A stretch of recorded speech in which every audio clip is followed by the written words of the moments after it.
The topic today on Connect with Mike, possible changes coming to Medicare beneficiaries coming very soon. And here to help us understand those changes, you know her well, Gina Downs, Vice President of Senior Connection. Gina, always good to have you. Thank you for having Boy, me. the Affordable Care Act, a lot of talk, a lot of implications. What should the beneficiaries of Medicare know about what could possibly, some of the changes that could possibly happen?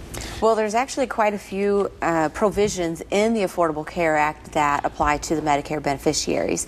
And what I'm going to discuss today is if the ACA is completely repealed, so not with replacement, but if they completely repeal it, there are benefits and payment provisions that would be changed during that repeal.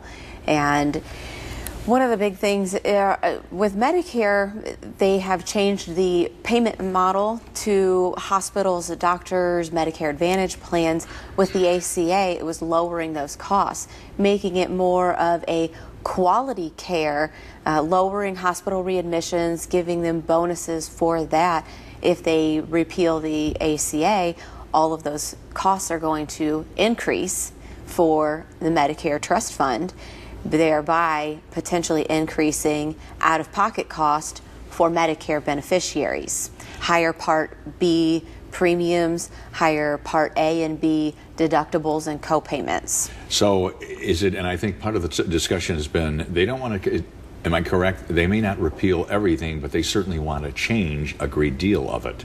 Yes. And if they repeal it all, is that bad news, totally bad news? It's not all bad news. If you're a higher income individual, your Part B premiums and Part D premiums could decrease, but that's people who are earning more than $170,000 as a couple or $85,000 as an individual. So it's not bad news for them, but everybody else, it could definitely affect that. What's up for those who will be affected and say, oh my gosh, what's the best way to cope? What tips do you have to cope with those possible changes? Honestly, I'm not sure, because the individual themselves has very little control over what's going to happen to these provisions. Talk to your state representatives and encourage them to not fully repeal this. There are 6 proposals right now that are in the House to be discussed. Some of them repeal the entire ACA, and some just make small changes. Talking with Gina Downs, again, the Vice President with Senior Connection, and we'll talk more right after this.